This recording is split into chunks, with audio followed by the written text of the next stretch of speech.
Of course, Banjo-Tooie even gives the lair, Gruntilda's lair, a special role as the home of the cheat book, the spell book, and thus turns it into a place whose main trait is that of housing a word, or a place that is home to language. That's one possible way of interpreting. I think this resonates with the start of the game. Grunty's sisters use a spell book to recite strange language according to the manual, and these words unblock the boulder that keeps Grunty trapped. The words unblock a passageway that was blocked, provide an entrance for Grunty into the world. They also, one could say, unblock a tomb where a spirit was dormant, and unblock that spirit, let it get out. I can't help feel this is resonant with the ways in which language tends to be associated to temples, residences of monarchs. Indeed, language opens up the doorway to Grunty's tomb, the tomb where her spirit is, her dead spirit, since she is now a ghost, a skeleton, a dead. We are praying at the feet to her temple and letting her rise again. Language is what somehow lets her access the world. Language is, in fact, what opens all of the doors, almost. In Grunty's lair, music is what opens the doors, a musical spell. So we're dealing with a written language, music, written using notes, and this is what opens the doors. Music is a form of art, an artistic composition, and it is what keeps the doors locked. Not all doors in the place are locked by music, though. Of course, some are locked with paintings. Paintings are what complete the door to another world. Paintings are also a form of art, so we have Grunty's lair as housing two kinds of art which open or lock doors: music and visual. Musical spells lock the doors between the areas of the lair. Painting spells lock the doors of the worlds themselves, from this world to other worlds. One thing that's interesting is that paintings and music are a form of art that is very representational of this game. After all, these two senses are the ones the game is using to create its world. We see paintings on the screen, images on the screen, and we hear sounds coming from the screen, the game. It's sound and vision. Banjo-Kazooie is made basically of that. No other sense is stimulated. No smells, no textures for us to touch, no flavors. The screen is made of sounds and images. I find it curious then that these are the two senses the lair is made of, or whose doors are made of. We enter through sounds and we enter through images. That is, in some sense, quite literally, how we're entering the game. Us, the player, are entering the game through a door of sound and of images. No other senses are letting us in. So why is the lair emphasizing this? Sound and image is not emphasized clearly in Spiral Mountain, outside the lair. It is upon entering Gruntilda's mouth that we enter the world of sound and image. What we're seeing on the screen and hearing on the screen. In an interesting way, Gruntilda's lair is the place where the game becomes more apparent. We are more clearly in a world of game. Gruntilda is a sort of game master. She tells us she has placed and created the puzzles everywhere, the tricks and perils to jump over. She complains that we've solved certain of her riddles, or joyfully celebrates that we weren't fast enough to solve others. Outside of her lair, in Spiral Mountain, we get none of this sense. Gruntilda, however, has made us pass through obstacles that are intended to deter, to trap. It is a game with obstacles, objectives, failures, modes of winning and losing. Gruntilda becomes a game master even more when we reach her final stage, the Furnace Fun. It shows that Gruntilda is a game show host. So the world inside the screen, these images and sounds, explicitly convey themselves as images that Grunty creates and as sounds that Grunty creates. The sound doors only take us from one part of the mansion to another. They connect the lair itself. The paintings take us to other worlds outside the mansion, sort of other worlds. Sound is an intra-world connection, and image is an outer world connection. Image connects with the outer world. Sound connects with the inner world, opens up new areas of our inner world. If Grunty has created the sounds and images, the puzzles and obstacles of the game we're playing, that Banjo and Kazooie are in fact playing, then what we see might be her inner world. What we see might be her outer world. Banjo and Kazooie might be exploring her perspective, walking in her shoes, experiencing her own life. Grunty sees and hears things. In fact, the start of the game is about her looking into a cauldron, which shows her images and tells her things with sound. It shows her images of the outside world, Tutti outside. It tells her things of her own inner world. It tells her how she feels about this. It gives her her own subjective sense of what's going on. Tutti is prettier than her. It's a sense she gets. Sound reveals things about herself. Image about the other. Banjo and Kazooie are instruments. They are a banjo, a stringed instrument, and a kazooie, a kazoo. They are both sound-making objects, musical stuff. They go into Grunty, her inner world, as sound, as the music they both are. Banjo and Kazooie, two musical sounds that explore Grunty's inner sounds, her subjective world, and see the outer world through her own subjective sound. Sound is invisible. You can't see it. It's hidden away. You perceive it precisely as an inner event, an event inside yourself. Images are visible. They are perceived as things outside of you, outside of yourself. They are the other. Grunty uses rhymes, etc. She uses language in a playful, creative way. Her very self is made of language, expressed in rhymes and song, etc. It could be that her role as a witch connects her to language in some way, that language is something she uses as a witch, again, to sort the material world and connect it, to transform it. She creates the world, transforms what we see by using her inner language. Other witch characters in this game are Mumbo Jumbo and Humba Wumba. Mumbo also uses words. He has an incantation to place his spell. Humba Wumba doesn't use an incantation, but she has a huge book of spells next to her, written spells. So she uses written language, visual language, whereas Mumbo uses spoken, invisible or vocal language. Mumbo is invisible in a sense, since he wears a mask. His face is obscured by a skull. We enter his hut again through the mouth of the skull, as if his mouth, his sound-emitting part, is what is granting us access to his soul, his self. Mumbo doesn't change your appearance in Banjo-Tooie. He changes the world so that your old self can move through it. Humba changes your appearance so that your new self can change the world. Mumbo usually makes the world move. He activates machines that were broken down, sort of fixes or heals things that were dead, like the unoxygenated ocean, the train, the machines in Witchy World. He brings the golden statue to life. He revives people to life in the snow world. He brings electricity, life, etc. to things, makes them move. They were still dead, and he gives them life. He brings more power to the world, to the others, and this changes how the self deals with them. Humba Wumba brings more power to the self, more life to the self, and this changes how it deals with the self, with the world. She transforms you into a lot of machines: the van, the submarine, the detonator, the washing machine, and Stony, which is also not an animal but a solid stone. Her transformations can open doors and go through places which you couldn't before.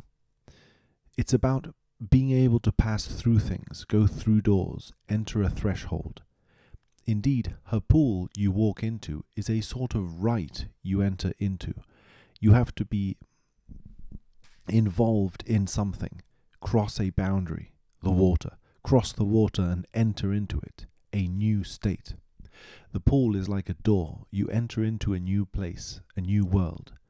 Humbawamba is visual. I have a very small reason to think so, but this is it.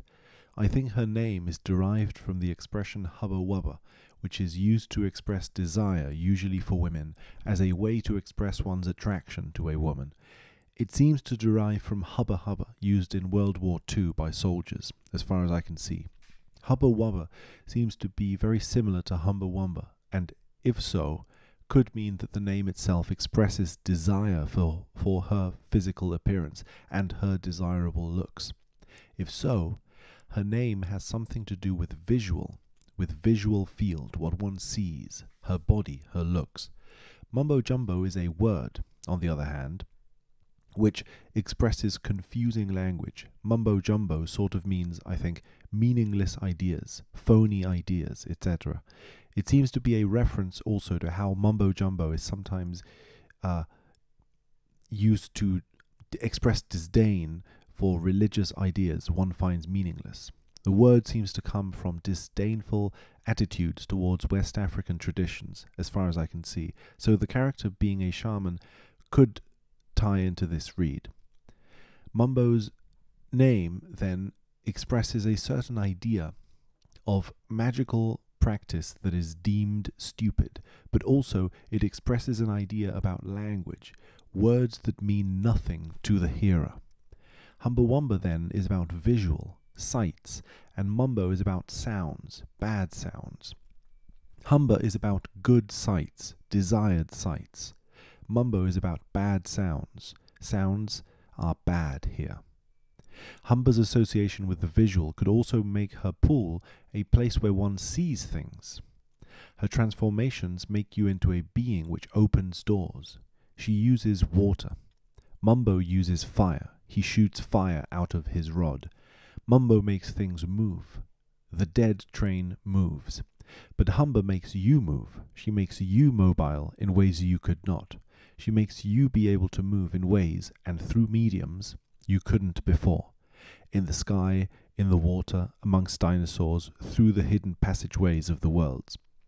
You become more mobile, more moving. Mumbo makes other things more mobile, things that aren't you. They move now. Mumbo moves. He leaves his hut and moves around. Humba stays still in her hut. Mumbo leaves his skull through his own mouth, as sound, as fire, as if the soul were leaving the skull. Humba is desirable, and she's vision. Mumbo is undesirable, and it's sound. Vision is desired. Indeed, Kazooie eats the jigsaw pieces as if they were desirable. They are food, the pieces of images which form the visions, the paintings of the palace. Vision is something you absorb, you desire. Sound is something you don't want, you eject it, emit it outwards. Images are eaten. Grunty has an image of her perfect self. She is Tutti. She sees this image and wants to ingest it, like Hansel and Gretel, like she eats the little child. Sound, however, is something one ejects. You eject sound out of your mouth when you say it. When you grunt and make rhymes, you eject stuff out of your mouth. Vision you see, you take in. You take it in through your eyes, so it's now inside you. Absorb it. Banjo makes a lot of favors to people. He absorbs people's desires and takes them in. He doesn't express a lot of his own self. He is like Humba. In fact, they share the same color code. Mumbo is like Kazooie, red, fire, feathers of her own color. She speaks her mind and doesn't let anyone stay inside. She says what she wants and does what she wants, and doesn't have a lot of patience with others' desires as long as they don't express theirs. Banjo has patience. Banjo has patience to a point that doesn't keep into consideration any of his own desires. He moves for the world. He moves anywhere he needs to make the world be happy. Kazooie makes the world move for her. She makes the world work for her, to get the world to do what she wants doing. She talks, sends insults, is creative with language, wordplay, puns of different kinds. She is sound, associated to sound, fire. The Temple of the Fishes opens with words. It's a temple. Inside it are images of fish, but also literal fish, representations of fish, but also fish. Crispy Bacon wants the images, the visuals. He wants to absorb them into his camera. He wants that. He desires it. But he doesn't want the literal fishes to touch him. He doesn't want to be touched by the fishes. He rejects those, but he desires the others. Maggie Malpass doesn't want to be inside a fish. She doesn't like being eaten by a fish. But inside there, she looks at herself on a mirror, an image. She enjoys looking at this. She wants the image, but doesn't want to be eaten by a fish. A mouth that could emit sound, say something one doesn't want to hear, perhaps, for some reason or other, for whatever reason. Banjo and Kazooie's body is made of many parts. Banjo and Kazooie form one body, one same body made of a talking part and a visual part. Kazooie is inside Banjo's backpack, hidden away, like a mask hiding her. She is not visual, like Mumbo, so her sound is what is here. But the fish, the blue thing, the thing from the blue depths of the water, the fish or Banjo, a representative of the depths of the ocean, is who houses this sound, this hidden sound. This sound is inside the fish. Inside the fish, this sound is seen, but it sees an image it wants to see. Crispy Bacon doesn't want a real literal fish for him, but the image, what points towards the fish that is hidden and can't be directly seen. Images can be seen, want to be seen. But image conveys a meaning that doesn't want to be heard in language, and this meaning is then seen and not wanted to be seen. The hearing, the sound it makes. The image makes a sound and says something you don't want to hear. The image wants to be seen, but not the sound it is saying. Banjo has a nice affable shell, an exterior of calm blue waters, but under the waters is a fire, a sound that says something one doesn't want to hear, a insult, a piercing deep sound that speaks the truth, hurting. Banjo sleeps. Kazooie wakes up the sleeping man. Banjo doesn't want to. In fact, Banjo doesn't want to do anything other than for himself, sleep. Kazooie wants to help. She wants to help Tooty, not because she particularly wants to, perhaps more like she just does it. It's the thing to do. Banjo is in fact lazy, but he moves around a lot for others. Kazooie seems to be very hyperactive and energetic, but she doesn't want to move a finger for anyone else. As we said, Kazooie is sort of like a machine. She shoots grenades, she turns into a machine, she turns into a propeller under the water. She has a machine-like Swiss Army knife-like quality to her, as if she's some gadget which Banjo can make use of. Banjo uses this machine to please other people, to people please, to solve their problems. He's not a machine, he's practically human. Mumbo gets the world to change for him, to adapt to his needs, to adapt to him. If he wants the train to move, he'll get the train to move. He doesn't bend over to fit the expectations of the broken train. He'll get the train to fit his own motives, to fit his own world. Humber moves for the train. She moves for the world. If the world needs you to turn into an eagle to cross a certain path, you will turn into an eagle. Humber will please the world by adapting to its every need. If the world needs you to be a train to cross a certain path, you will become a train. Instead of adapting the path to fit your needs, you fit yourself to adapt to the path. You people please, as Humber does. Water is what transforms your body. It's Humber's water. It transforms the body. Water transforms the body of the pig, who swims in it and grows a third arm. Another pig swims in the water with a dragon-headed swim ring, a third element poking out of its groin, out of its area in the groin.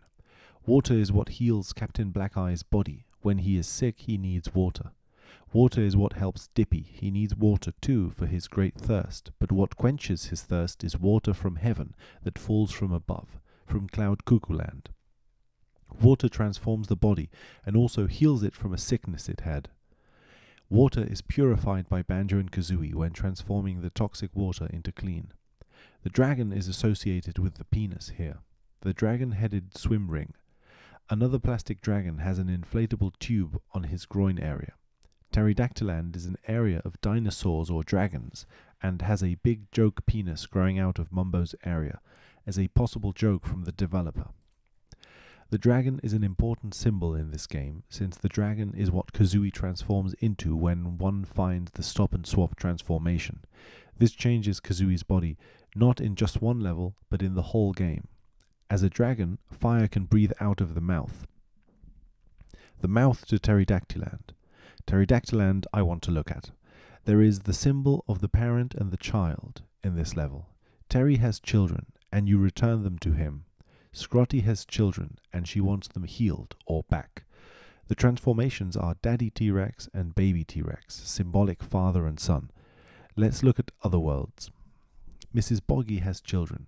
The alien family want their children. Bottles has children, and part of the story is to reunite him with them and his family. Tip-Top has a future son, and he wants him to be born to be united with. There are several themes. First, family being united with family, regardless of parent-child dynamics. Then also a theme of parents being united with child, or looking for child. Finding the child is important for the parent. The child is sick, lost, etc., has behaved incorrectly, and this must be helped. Also, as mentioned earlier, a theme of dinner, food, is important. The aliens are late for dinner and need their children for that. Mrs. Boggy too. Bottles is late for dinner too. The lateness here is important. It is not only that the children should eat, or that they should be clothed. It's not just looking after someone you care for. It is, in my opinion, a ritual being performed. Dinner is late. Dinner itself is important. It has to be had in a certain way and at a certain time. The children are sometimes punished for having behaved in a way that defies these family rules. In fact, this seems to be mostly the case.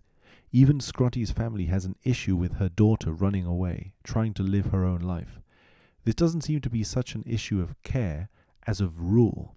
There is also a sense that children are the way parents hope them to be. For example, Terry is sort of upset that one of his children is fat. It's a joke, but still it has been said. It sort of means something. A child that is sick, in the eyes of the parent, unfit. Grunty herself was bullied by her sisters, presumably her family probably, for also being fat, and this remains to the present day. She still feels it is bad to be how she is, and that she should be thinner in order to be liked. There is a sense in which families are punishing their children for bad behavior, because the children have gone away or tried to live in their own way. I feel there is a sense of older people transmitting their customs and behavior onto younger generations, molding them into a correct form that is what the parents do. There are punishments for not meeting appointments with family. Bottles has to eat up a burnt plate for arriving late. Family in this game, mostly for comedic effect, is shown to be something where irritation and a slight sense of punishment is more present than care, and also something that is important to the parents but not the children. The family is important for the older, but the younger seem to always run away or try to do something the other way than the parents did. I sense some issue about generations, how generations get along. If so, there is an issue of the old and the new getting along, or how old and young meet, their way of relating. There is also this sense of following the customs and ways of the older people in other non-family settings. Jiggy Wiggy is a leader to his followers. They follow the ways of Jiggy Wiggy and try to appease him. They describe themselves as lowly disciples.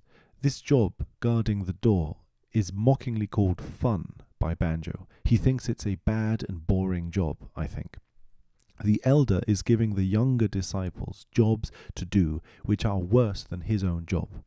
Grunty does something similar in Grunty Industries, where she is the boss and has other people do tiring work in unhygienic conditions. Something is shown here. Grunty wouldn't really have a factory without the workers being in worse positions than she is. Jiggy Wiggy wouldn't be there if he didn't have people working for him in ways he doesn't want to work. The Jinjo King sits on a comfortable sofa in a wealthy-looking palace, surrounded by his people, who live in small huts made of stone.